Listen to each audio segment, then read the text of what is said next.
Friends, welcome back to my YouTube channel. हमारे इस YouTube channel में आप सबका बहुत बहुत स्वागत है। और आज मैं आप लोगों के लिए लेकर के आई हूँ रक्त पिशाचिनी की कहानी। रक्त पिशाचिनी जो होती है वो रक्त की प्यासी होती है। उसे इंसानों का गर्मा गर्म खून पीना बहुत ही ज़्यादा पसंद होता है और साथ ही साथ वो जानवरों का भी खून पीती है। और वो जिस पे हावी हो जाए उसका बच पाना बहुत ही मुश्किल होता है, क्योंकि वो उसका खून चूस लेती है और जिसकी वजह से उसकी मौत हो जाती है। ये कहानी एक छोटे से बच्चे की है, राज, जिस पे एक रक्त पिशाचिनी पूरी तरीके से हावी हो जाती है और वो अपने घर के ही एक नौकर का खून चूस लेता है, जिसकी वजह से उसका नौकर मर जाता है। लेकिन क्या राज खुद उससे बच पाएगा? ये जानने के लिए चलिए कहानी विस्तार से जानते हैं। राज अपने माता पिता के साथ छत्तीसगढ़ में रहता था। वो करीब 10-12 साल का लड़का है और अपनी मासी के घर घूमने के लिए वो रांची आया हुआ था। जब वो लोग वहां से अपने घर जा रहे होते हैं तो वो अपने ही कार से जा रहे थे। ये 2016 की बात है। राज अपनी मासी के घर जाता है और वहां 3-4 दिन ये लोग रुकते हैं। उसके बाद ये अपने घर छत्तीसगढ़ जाने के लिए तैयार हो जाते। जब वो अपने घर पहुंचते हैं तो घर पहुंचने के बाद वो लोग बहुत ज़्यादा थक चुके थे। वो आराम करते हैं और नेक्स्ट डे विनोद जी अपने वर्क पे जाते हैं और वर्क से जब वो वापस आते हैं तो वो ये कहते हैं कि मेरे दोनों शोल्डर बहुत ज़्यादा दुख रहे हैं। ऐसा लगता है कि मैंने किसी भारी चीज़ को अपने शोल्डर पे ले रखा है। तो अनीता जी कहती हैं कि हाँ, मुझे भी ऐसा फील हो रहा था। अचानक से अनीता की नज़र उनके शोल्डर पे पड़ जाती है और उन्हें ऐसा लगता है कि कोई औरत उनके कंधे पे बैठी हुई फिर से चीखती है। तो विनोद जी कहते हैं कि अब क्या हुआ? वो कहती कि मुझे ऐसा लगा कि एक औरत आपके कंधे पे बैठी हुई और वो बहुत ही भयानक सी लग रही है, मुझे ऐसा लगा। तो वो चौंक जाते हैं, कहते हैं तुम्हारा दिमाग खराब हो गया है, ऐसा कुछ भी नहीं है, मुझे एक नॉर्मल पेन है। और जब वो अपना शोल्डर उन्हें दिखाते तो उस शोल्डर पे उन्हें कुछ निशान दिखती है। ये देख करके अनीता जी को थोड़ा वियर्ड लगता है और उन दोनों को उस दिन पूजा में जाना था। तो वो दोनों नहा धो करके मंदिर पूजा करने चले जाते हैं। वहाँ कुछ हवन और यज्ञ हो रहा था। जब वो लोग वहाँ से आते हैं तो वो दोनों बहुत ज़्यादा नॉर्मल हो जाते हैं और वो कहते हैं कि देखो, आज मुझे बिल्कुल भी दर्द नहीं हो रहा है, ये दर्द खत्म सा हो गया है। अनीता जी कहती हैं कि हाँ, मुझे भी कुछ ऐसा पेन नहीं हो रहा है, लेकिन जो उनका बेटा था बिहेवियर वो थोड़ा चेंज हो गया था। वो कहता मम्मी मेरे शोल्डर बहुत दुख रहा है, बहुत पेन हो रहा है, मुझे ऐसा लग रहा है कि मेरे शोल्डर पे कुछ रखा हुआ है। तो इस चीज़ को अनीता जी कहती है कि अब तुम्हारे शोल्डर में पेन होने लगा है। हो सकता है थकावट की वजह से हो रही है, क्योंकि सबके शोल्डर में जब एक ही बार पेन हो रही तो हरासमेंट हो चुका है। इस ओर वो ध्यान नहीं देते हैं।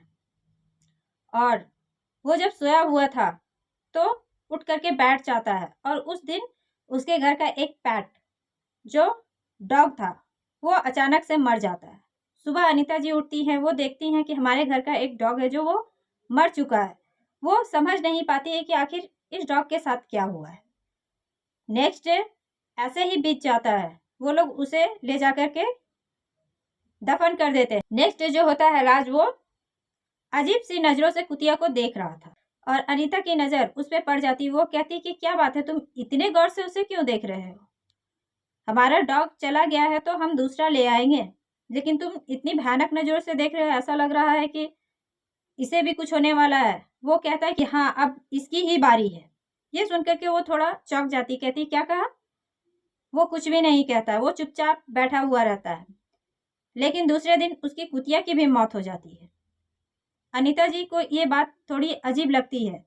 वो उसे दफन कर देती है और विनोद से कहती है कि हमारे घर के दोनों पेट अचानक से कैसे मर गए। वो कहता है कि नॉर्मल हो सकता है, हम लोग 2-3 दिन से बाहर थे तो इन्हें अच्छे से खाना नहीं मिल पाया होगा। और जब वो सो जाती है तो उसे ऐसा लगता है कि कोई उन्हें झांक करके उन्हें ऐसा लगता है कि कोई उसके कमरे में आया और गया। तो वो उठ करके बैठ जाती है ये देखने के लिए कि आखिर मेरे कमरे में कौन आया। और वो कमरे से बाहर निकलती है, उसे वहाँ पे कोई नहीं दिखता है। तो वो अपने बेटे के कमरे में देखने के लिए चली जाती है कि राज सही से सोया है या नहीं। जब वो उसके कमरे में जाती है तो वहाँ वो देखती है कि राज है ही नहीं। ये देख करके वो थोड़ा शॉक हो जाती है और वहाँ से निकलती है सीधे और सीधा वो उसे चेक करने के लिए रूम में देखने लगती है, पर वो वहाँ नहीं था।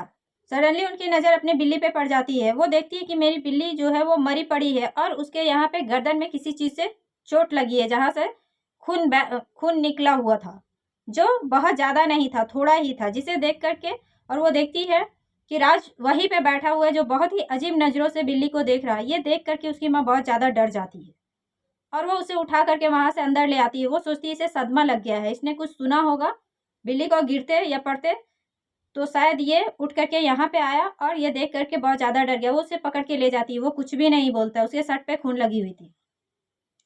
उसे ले जाती है सुलाने के लिए, वो सो जाता है। और जब सुबह उसकी माँ उठती है, रामू काका अनीता के पास आते हैं और कहते हैं कि राज जो है वो रात में बिल्ली का खून पी रहा था। उसका चेहरा बहुत ही भयानक हो चुका था। वो ऐसा लग रहा था कि राज नहीं है, उसमें कोई चुड़ैल या पिशाच है। वो इतना ही कह पाता है कि तब तक राज वहाँ पे पहुँच जाता है और उसे अजीब नज़रों से देखने लगता है। ये देख करके रामू काका जो होते हैं वो सीधा ऊपर रूम साफ करने के लिए जाने लगते हैं, लेकिन वो वहाँ पहुँच नहीं पाते। वो सीढ़ियों से सीधा नीचे गिर जाते हैं। ऐसा लगता है किसी ने उसके पैर को पकड़ करके खींच दिया। अनीता जी ये देख करके घबरा जाती है। वो दौड़ती हुई ऊपर जाती है फर्स्ट एड बॉक्स लाने के लिए। फर्स्ट एड बॉक्स लेकर के वापस आ रही थी कि उनकी नज़र सीधा राज पे पड़ जाती है। वो बहुत बुरी तरीके से रामू काका के खून को पी रहा था और चाट रहा था। उसकी भयानक नज़रें और फेस को देख करके अनीता जी बहुत बुरी तरीके से डर जाती है। वो कांपने लगती है। उनको काटो तो खून नहीं, क्योंकि वो चेहरा बहुत ही भयानक हो चुका था। राज नहीं था, ये उसे अब समझ में आ गया था। वो सीधा भागती हुई अपने कमरे में जाती है और खुद को लॉक कर लेती है और वहाँ से वो विनोद जी को कॉल करती है कि सीधा डॉक्टर जी को लेकर के आइए, एम्बुलेंस लेके आइए। जब वो एम्बुलेंस लेकर के आते हैं, डॉक्टर के पास उन्हें ले करके जाते हैं, तो डॉक्टर उन्हें मृत घोषित कर देते हैं। डॉक्टर कहते हैं कि इनके शरीर में ब्लड नहीं है, सारा ब्लड बह जाने की वजह से इनकी मौत हो चुकी है। लेकिन उनके घर में कहीं पे भी ब्लड का नामो निशान नहीं था। राज ने सारा खून चाट लिया था। ये देख करके अनीता जी बहुत शॉक थी। वो रामू काका के शरीर को उनके घर वालों को दे देती हैं और वो विनोद जी से कहती कि सीधा मंदिर चलिए, मुझे आपसे कुछ बात करनी है। और वो लोग मंदिर जाते हैं। वहाँ पे वो मंदिर में जाकर के विनोद जी को सारी बात बताती है, राज का भयानक चेहरा। और वो सारी बात जब जानते हैं तो वो कहते हैं कि हमारे घर में कोई बुरी आत्मा है।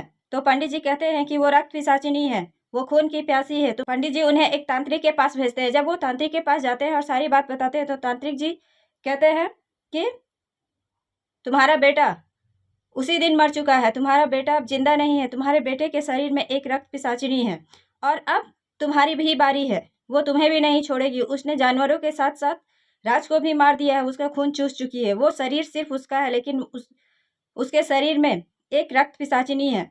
ये सुन करके वो दोनों बहुत ज़्यादा घबरा जाते हैं और बहुत ज़्यादा डर जाते हैं।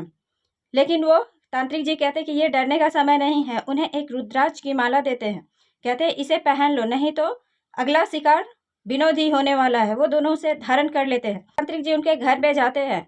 वो उसके घर में पूरी तरीके से एक राख छींट देते हैं और हवन करने के लिए बैठ जाते हैं। उनके साथ और भी उनके जो शिष्य थे वो आए हुए थे और वो लोग वहाँ पे हवन करने के लिए चालू कर देते हैं। राज बहुत बुरी तरीके से चीखता हुआ बाहर आता है, लेकिन वो लोग पटाख से उसके फेस पे एक राख छींट देते हैं। जैसे ही वो धड़ाम से वहाँ नीचे गिर जाता है और बहुत ही बुरी तरीके से वहाँ पे एक काला धुआं निकलता है।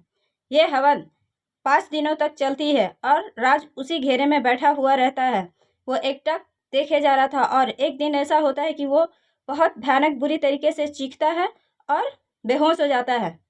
बेहोश होते ही उसके शरीर से रक्त पिशाचिनी बाहर भाग जाती है। वो चीख इतनी भयानक थी कि ये सुनकर के उसके घर वाले बहुत ही ज़्यादा डर जाते हैं और तांत्रिक जी कहते हैं कि वो अब यहाँ से जा चुकी है। और जब वो लोग राज को उठाने की कोशिश करते तो राज जिंदा नहीं था, क्योंकि वो बहुत पहले ही मर चुका था।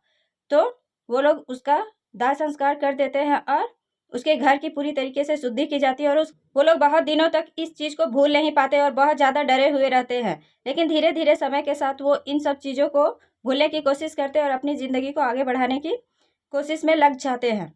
तो thanks for watching this story guys. अगर आपको हमारी ये स्टोरी अच्छी लगी हो तो प्लीज़ लाइक एंड सब्सक्राइब जरूर कीजिएगा।